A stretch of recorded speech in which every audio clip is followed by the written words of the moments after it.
guests or hosts, and not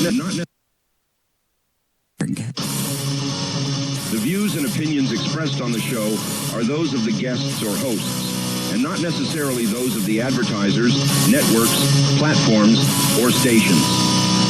Warning that the content of the show may not be suitable for all audiences, and that viewer discretion is advised.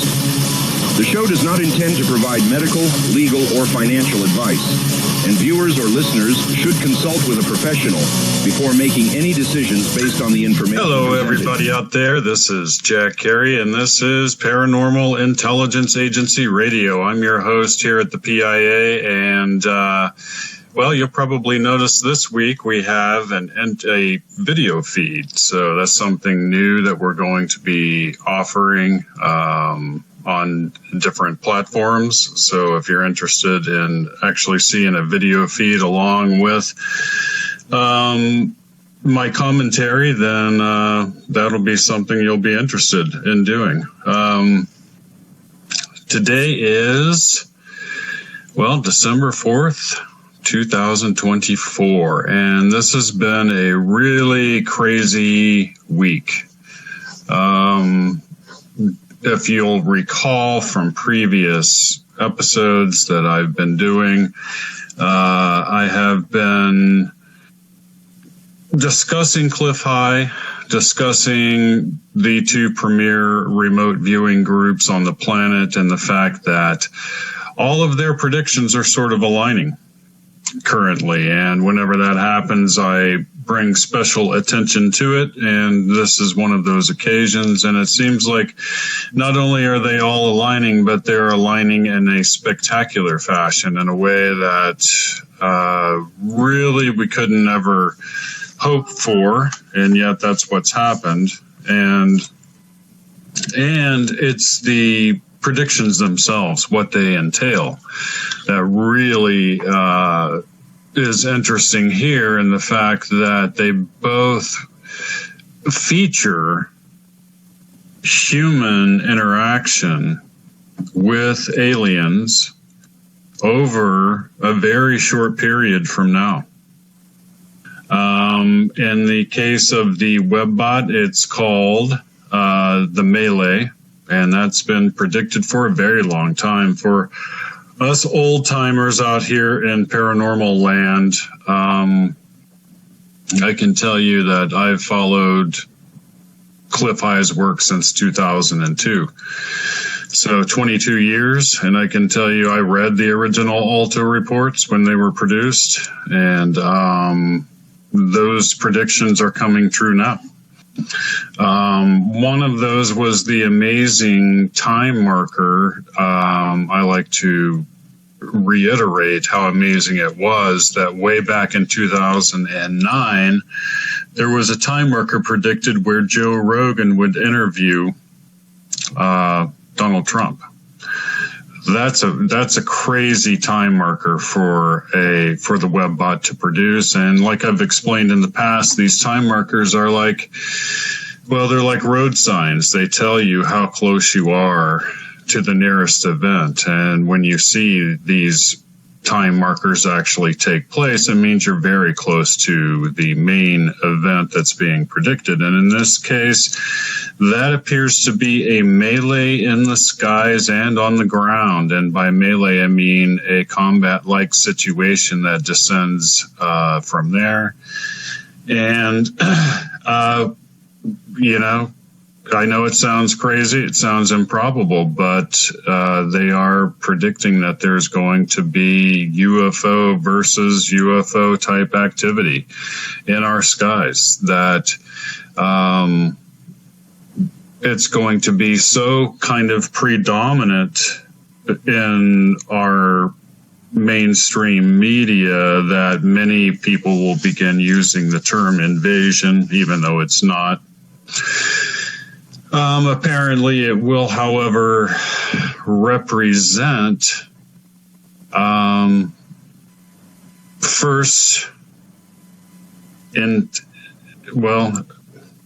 first contact with an actual intent to make contact. Let's put it that way. That's how the WebBot is actually predicting it. So Cliff High says this is actually a gentle point of contact, but that these creatures are miffed at humanity for doing certain experiments and things like that, which is somehow affecting their ability to exist. How that is one of the great mysteries right now about the entire phenomenon. When you look at the work of the Farsight Remote Viewers and Future Forecasting Group, they differ slightly in that the Farsight Institute basically holds the view that there are two counter groups of ETs. The ETs are working against each other for basically control of this planet. One of them has a better future for humanity planned, apparently, and the other one has a pretty dark future planned. And if you follow their work, you'll know how consistent those findings have been over time. So we're entering this crazy period. Yesterday was the first day that we kind of entered into this crazy period of let's just call it the melee period. I think that's probably a good title for the period we're entering. It will last up to 6 months before there's sort of a respite for humanity. And, some other crazy predictions are coming out of the webbot, which we will get to. But, this week we have had, as usual, a very busy week with paranormal in the news, which I love to cover every single week. I know that people are out there are always amazed at how many different types of articles are being run. And I can tell you there looks to be a concerted effort now by mainstream media and press, who always were reluctant to cover UFO phenomenon, now are covering it almost on a daily basis. That's not by chance. That's by design.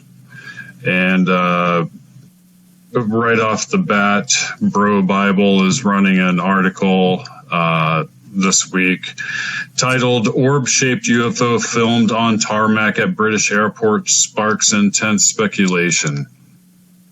Now, this is something that the instant it occurred, I was made aware of.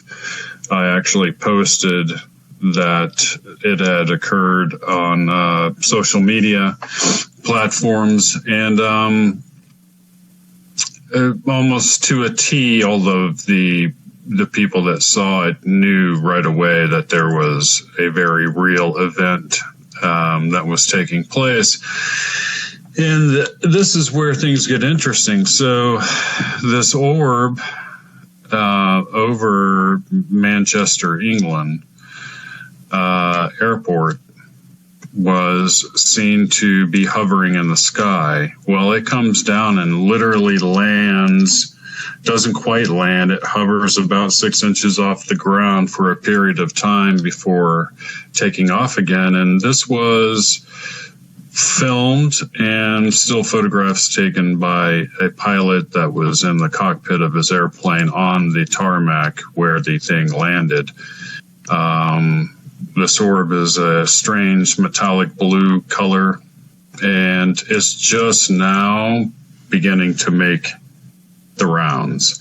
Fascinating. It's been 2-3 days since the event occurred, and we've discovered it live really almost instantly on X. And you can follow me on X at jcarey918. I'm setting up a whole new, computer and system and everything else, so it might take a day or two before you start getting a lot of information out of me on X right at the moment. But follow me over there for, sort of late-breaking up to the last minute type of news. It's just that kind of a platform. Stuff happens really fast on it, which is the reason I really like it. Facebook algorithms are frustrating, to say the least, in how it times out your post over a period of time, it seems like. So instantaneous communication with people that are in your network is almost impossible. So the interesting thing about the orb and how it landed is that we recently had these congressional hearings that were chaired by Representative Nancy Mace, who, let's face it, she's tough. She's a hard ass. That's all there is to it. And she's not to be tangled with. And she's asking all the right questions, and she's not afraid to ask questions about if they got the bodies and who has the bodies and etc. She's coming right out and firing away. And she's a tough cookie, and she's not going to give it up. And neither is Representative Paulina Luna or Marco Rubio, the new Secretary of State, or the new CIA director, or any of these other appointees. These are all extremely high pro-disclosure people. So it's interesting because during those congressional hearings, a document was leaked, and that document is now known as the Immaculate Constellation document. And this is a top secret document leaked by a whistleblower to Nancy Mace and our Congress. And she basically went home after the hearing and posted it, or to her office and posted it right away on her congressional webpage for all to see. And this document kind of dissects the different kinds or shapes of UFOs and how often they are reported or seen by military personnel. The number one shape that is seen, at least these days, is the metallic orb. The very same thing that just came down and hovered above a runway in England and obviously was allowing itself to be filmed and photographed. That can really sort of maybe be the first step of first contact, that event itself, and you will see it actually hit mainstream media pretty soon. They are slow to catch up, and if you're just relying on, long-running legacy media from the networks to get your information, that world just doesn't exist anymore. The idea that you're going to get clean, real, truthful, factual information from any of those legacy media groups is really a fallacy these days. You have to kind of work and dig and do the work yourself as your own journalist to come out with truth these days. So the number one was the orb. Interestingly, the rarest, they said, that's being seen are the big black triangular craft. And it makes you wonder if the orbs, which the orb, in case you're wondering, that hovered above the runway in England, was said to be the size of a car. So if anybody thinks we have the technology to hover above a runway the size of a car for completely motionless and soundless and everything else for that period of time and then shoot off at a rapid speed, I'm just not sure that could possibly be the case. Although I recently was reminded of the Navy's patents on UFO-like technology that was patented by their scientists. This guy, is a real piece of work. And I think that in a future episode, maybe next week, we'll discuss the Navy's patents and just how crazy they are, and how bold the claims are for the technology.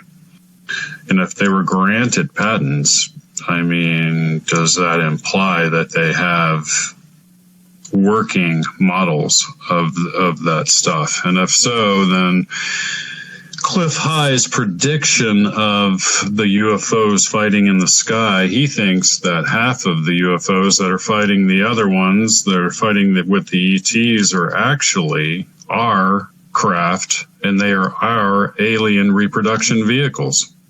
That's what his webbot is telling him.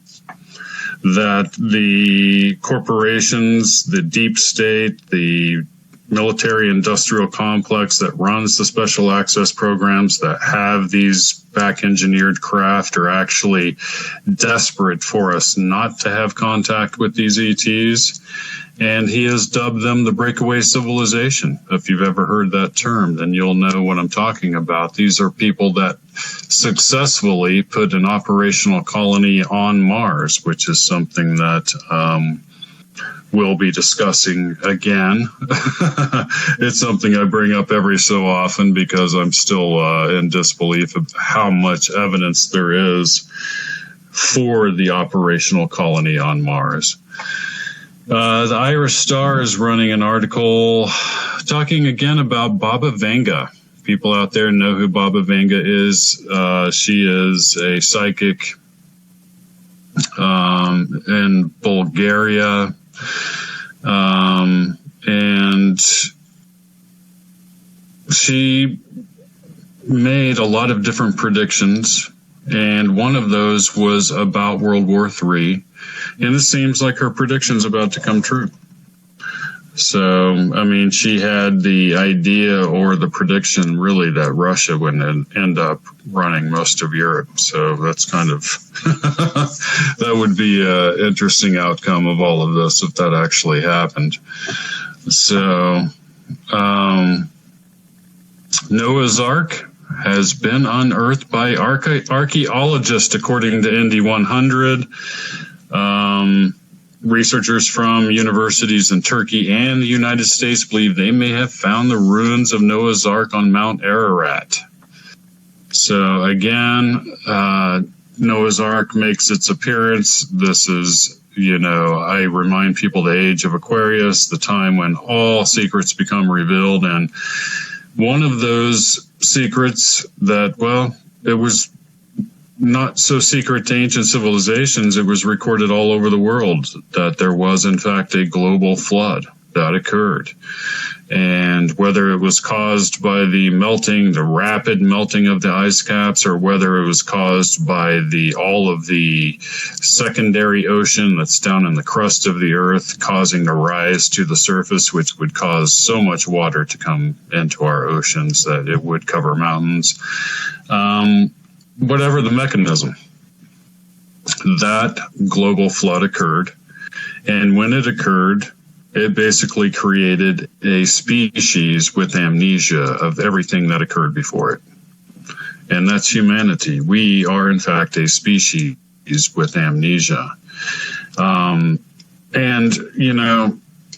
that's something that people like Graham Hancock have worked hard at trying to fix.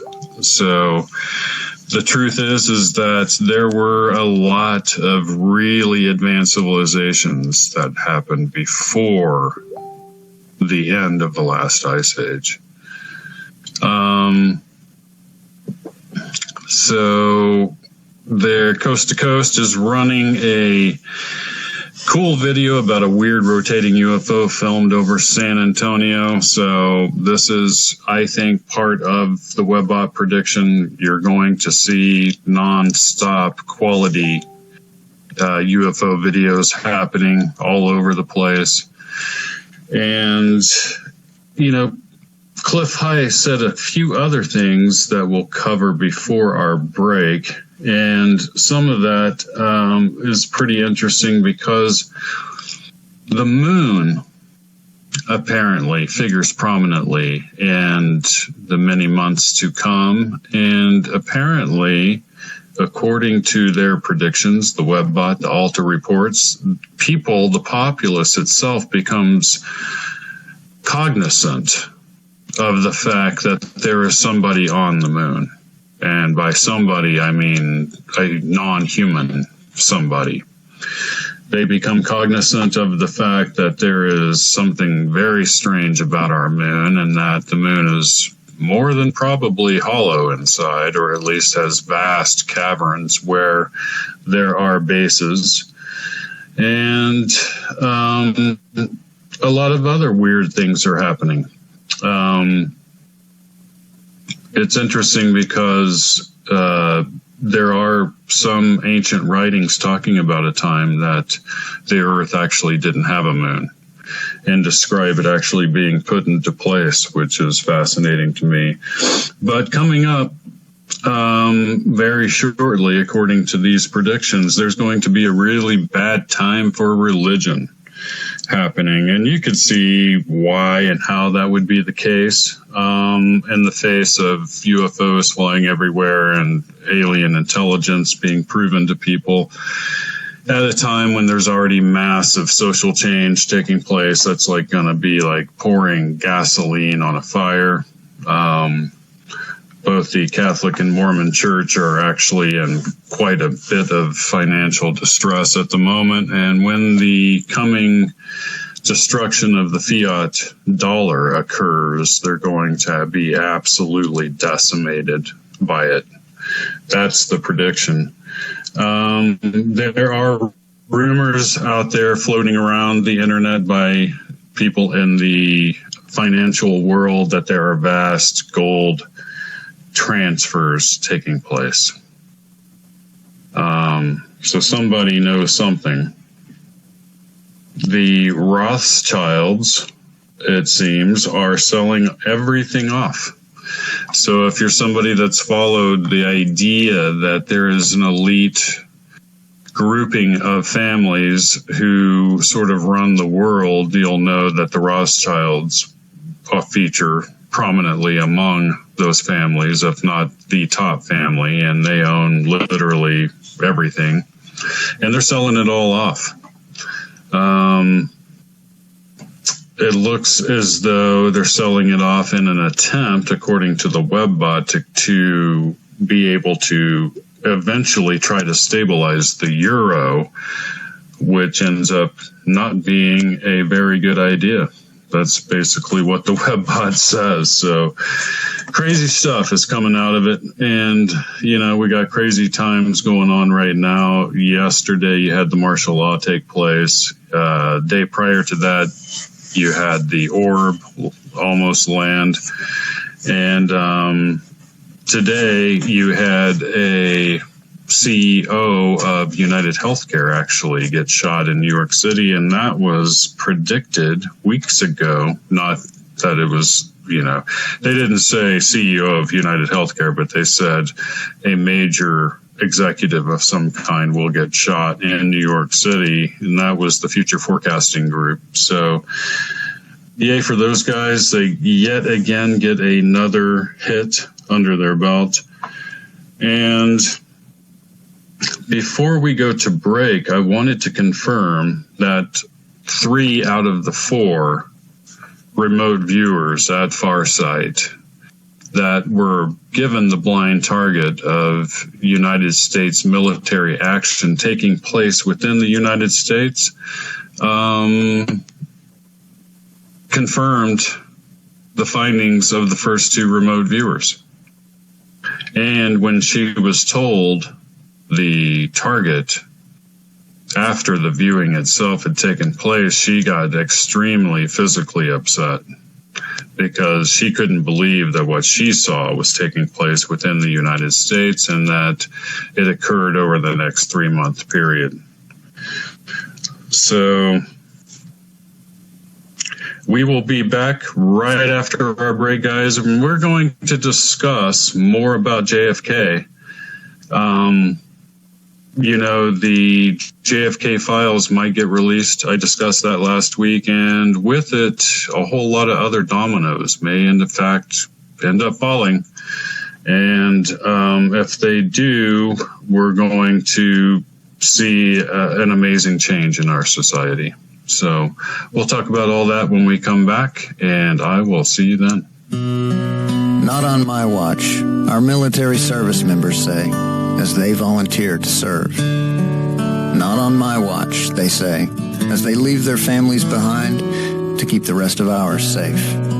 As they move out, stand firm, and take fire. So not on our watch, we say, to the severely ill or injured veterans who can't get the care they deserve, the therapists they need to walk again, the treatment they need to talk again, the lifetime of day-to-day help they need to live full and independent lives. When there's no more government funding, or a nursing home seems like the only option, or everyone says there's no hope for recovery, we won't leave one warrior behind. Not on our watch. Find out how you can do your part at findwwp.org.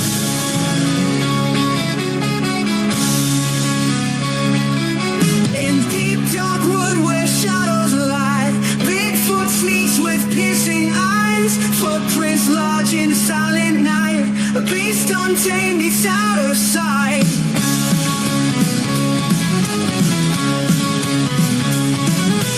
Dog-made howls at the creeping moon. Sharp teeth flashing, come too soon. Through the fog in a misty blur. A chilling run, your blood does stir. Strange creatures on a restless night. Disappear with the fading light. Time slips every time.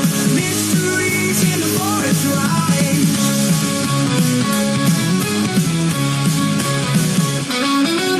Wonder where the pines grow tall. Echoes from another age call.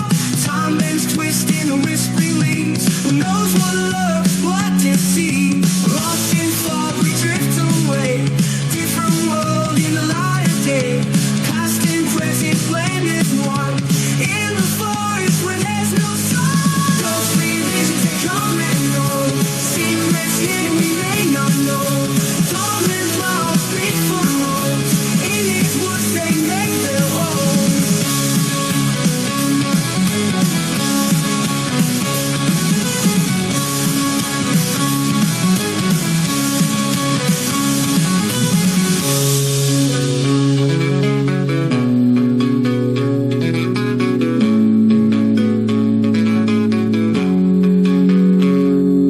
Strange creatures on a restless night. Disappear with the fading light.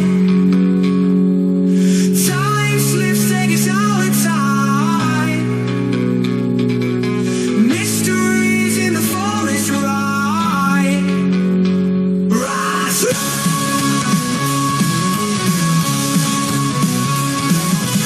Wonder where the pines grow tall. Echoes from another age call. Time bends, twisting the whispering leaves. Who knows what the forest run? Mysteries in the forest ride.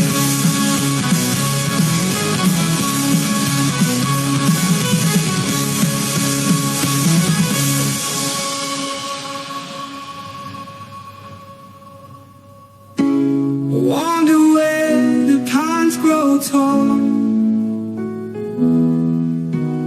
Echoes from another age call. Time bends, twisting the whispering leaves. Who knows what lurks, what deceives? Lost in fog, we drift away. Different world in the light of day. Past and present blend as one. In the forest where there's no sun. Ghostly visions, they come and go. Secrets hidden we may not know. Dogman prowls, Bigfoot roams. In these woods they make their homes.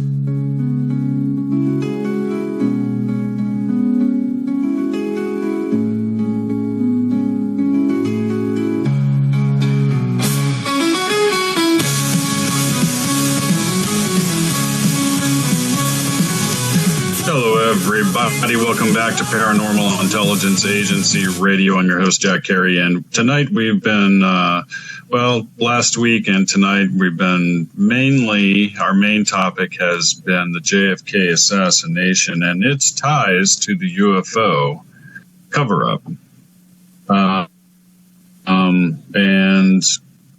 Came across some more interesting information in all of that research, and I thought I would share that with you this evening. But there's also a couple of other things we should talk about during this turbulent period that's being predicted by all of these people, and why I feel compelled to sort of cover it at this point in time. So that it's rare that you get an occasion where all three of these things point in the right direction, all using the same language, all describing the same events. And when they do, it pays to pay attention. And so one of the major aspects to this whole thing, and this was described by all three groups, is the fact that the idea that the U.S. dollar is going to have a major, major problem. And by major problem, I mean you're talking about devaluation on a massive scale, which would cause a type of hyperinflation to take place. And all of the indications are that you're going to see a worldwide sort of economic hardship take place for a while till people get away from so-called currencies and back to real money, things that have real value, because currencies are just based on debt notes, and debt notes are about to become a thing of the past because you can never repay $36 trillion in debt. And it's just a matter of time before the better part of your GDP in America actually goes towards servicing the debt alone. And so that's just a dead end road. And that system is in the process of dying. And there's a lot of forces that are at work right now that are in much higher pay grades than you and I.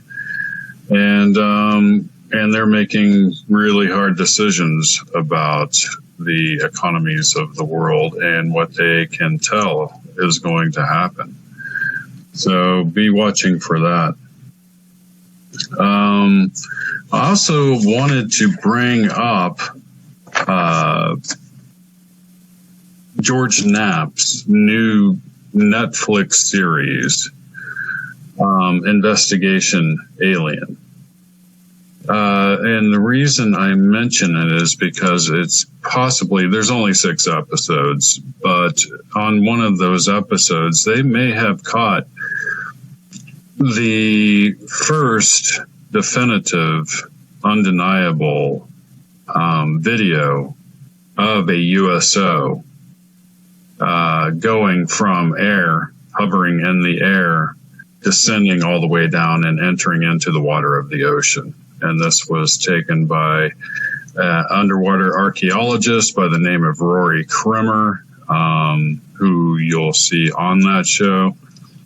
And it looks to be not only the real deal, but it might be smoking gun footage once and for all to prove to the world that these things do exist and that it looks as though they are, in fact, inhabiting the world's oceans and other bodies of water, including deep lakes, and even they've been reported coming out of some rivers. So it appears as though they have become masters at using our water against us in an attempt to conceal their presence. And I often ask people, why would you want to conceal your presence if you have good intentions? There's simply no reason for that. And so because of that, and because of the alien abduction phenomenon and the negativity associated with that, I think that there's a real case to be made that that there are, in fact, both bad and good ETs, and they both seem to be interacting with humanity on a massive scale. All of that seems to be kind of coming to a head.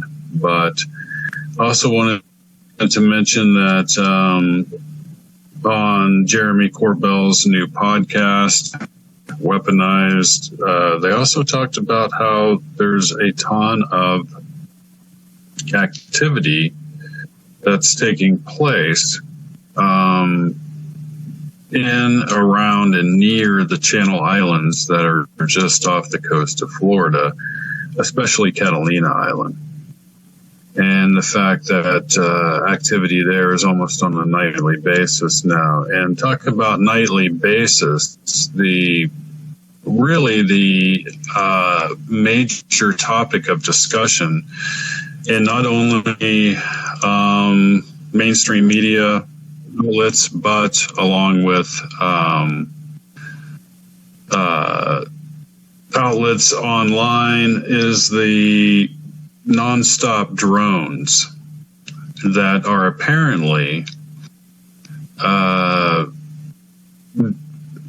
they're surveilling all of our military installations almost on a nightly basis. In fact, tonight will be night 9 or 10 that they will have appeared.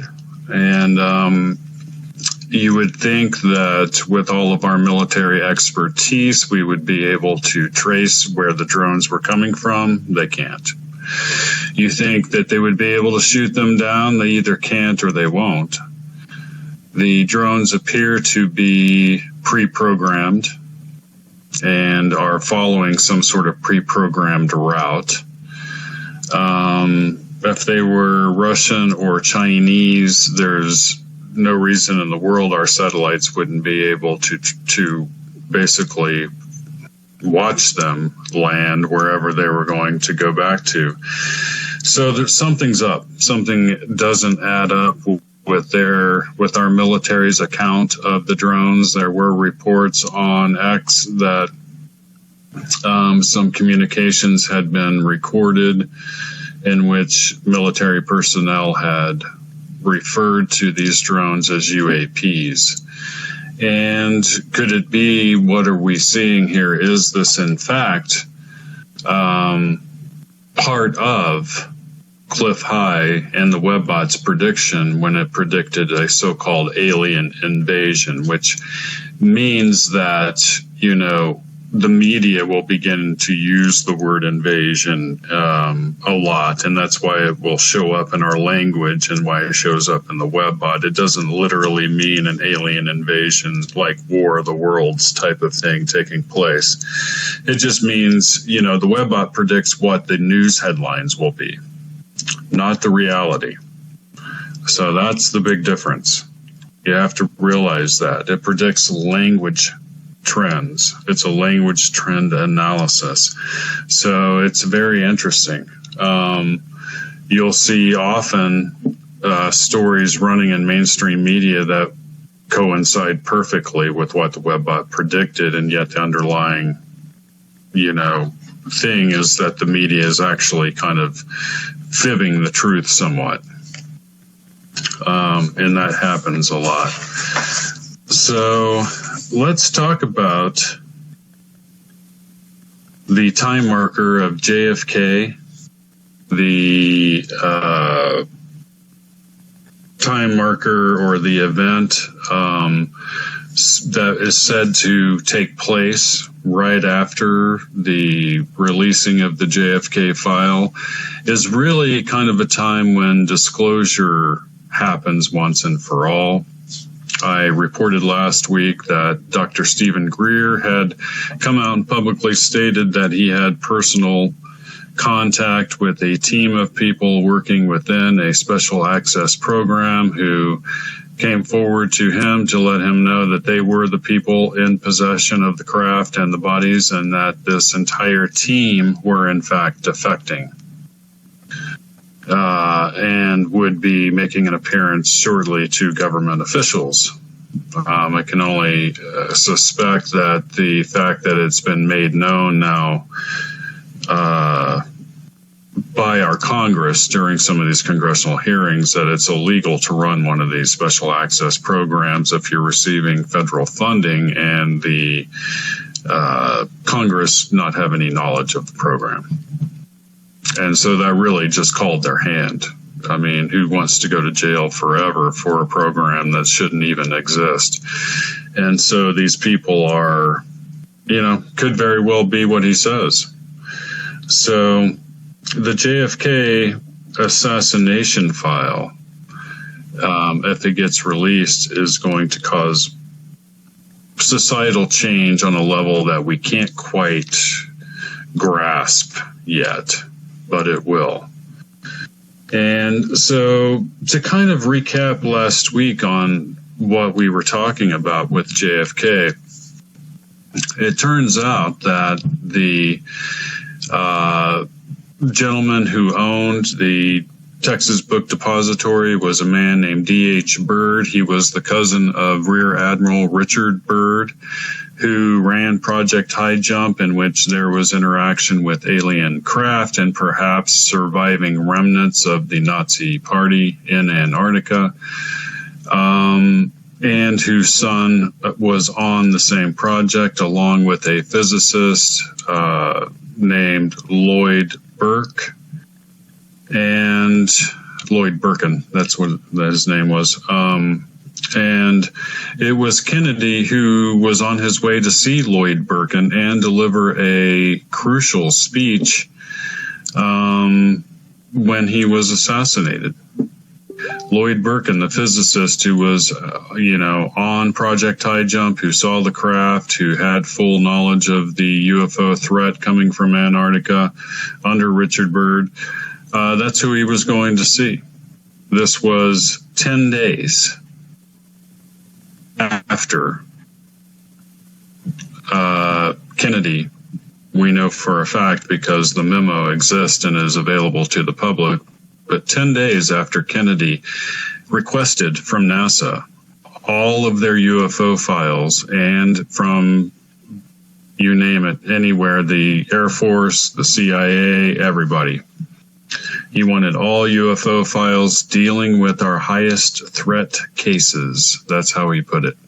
Meaning any type of case where there was negative or aggressive interaction with a UFO.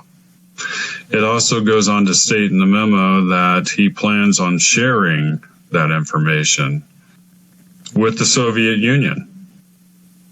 And people are like, well, why would, I had somebody ask me today, why would he do that? Well, you have to realize the time period. This was after the Cuban Missile Crisis. We almost all perished in World War III at that stage. And he was looking at it like, well, maybe if they're having problems with these craft and with this alien species, and we're having problems, could it be that a common enemy for us both can bring us together in peace?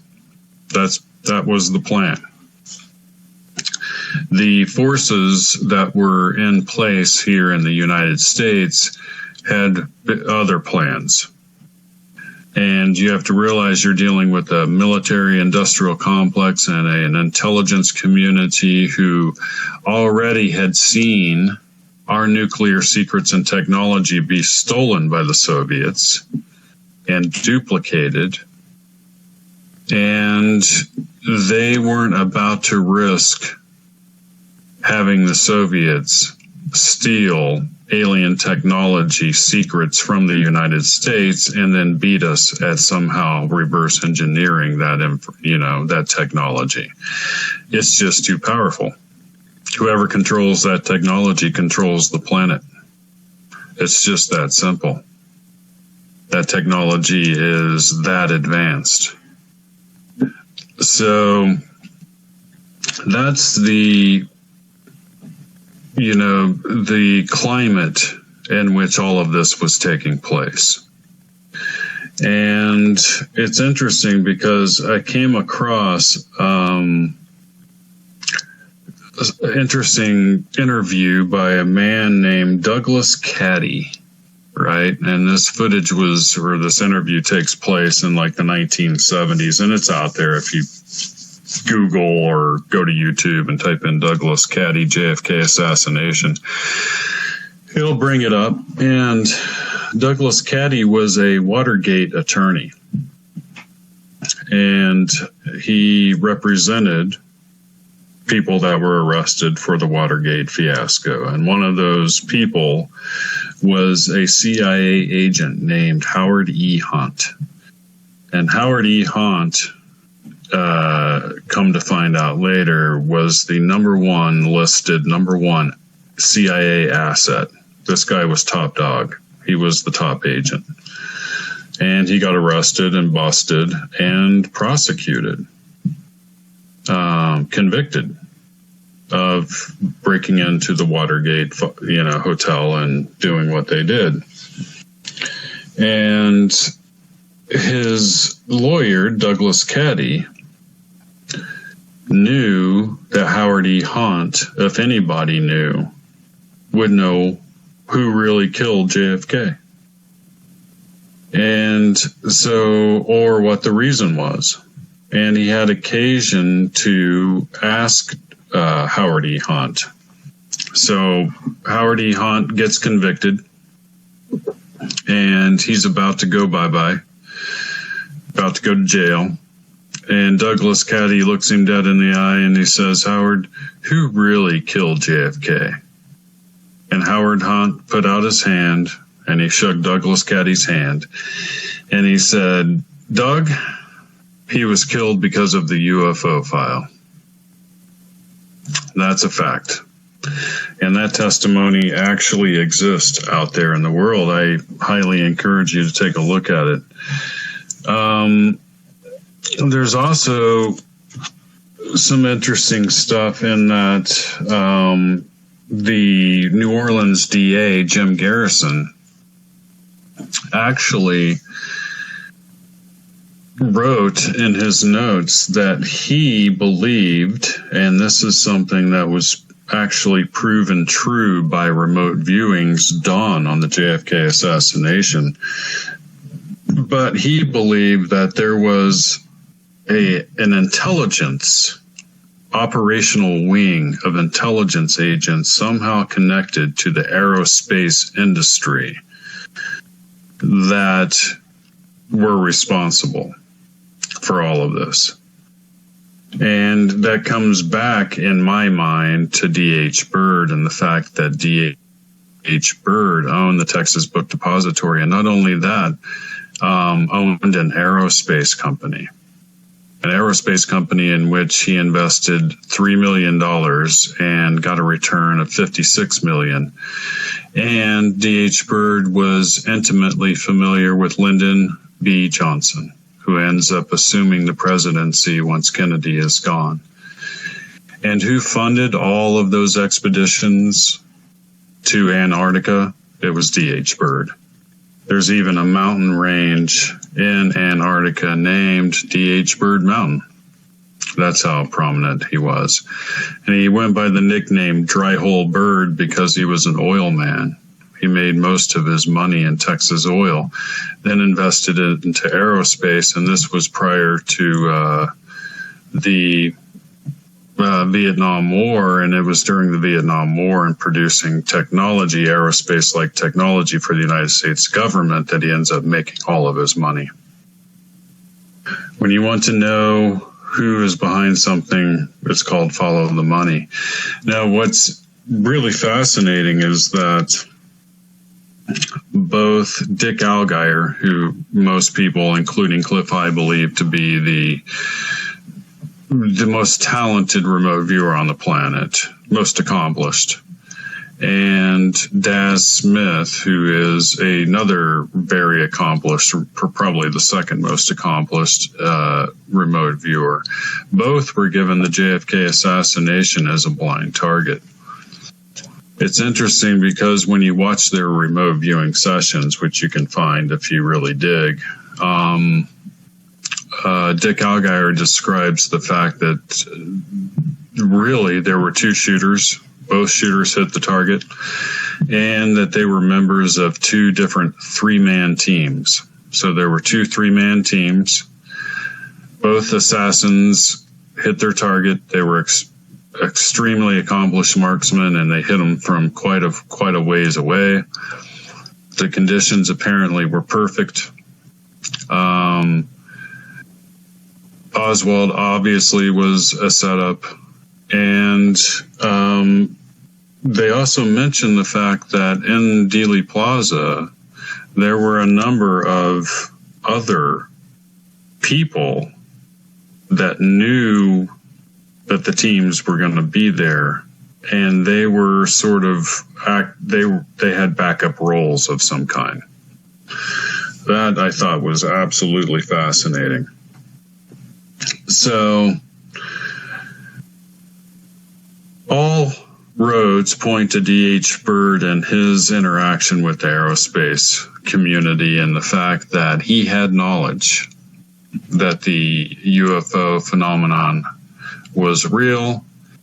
And it was the same year that Roswell occurred that Admiral Byrd actually makes his trek down to Antarctica, and all of the pieces sort of come together at that stage. One of the big questions really is, did D.H. Byrd, or did Admiral Byrd, actually encounter alien craft, or did he encounter Nazi craft that were designed after alien craft?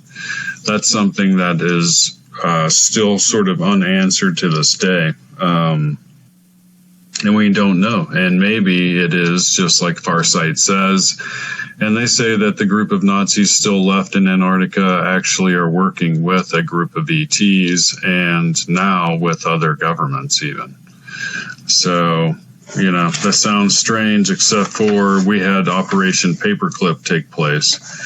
And Operation Paperclip after World War II was a time when we took most of the Nazi scientists and put them to work in the United States, and that's basically what became our space program. So the other thing I wanted to mention before we have to go is the ongoing, non-stop cattle mutilation phenomenon.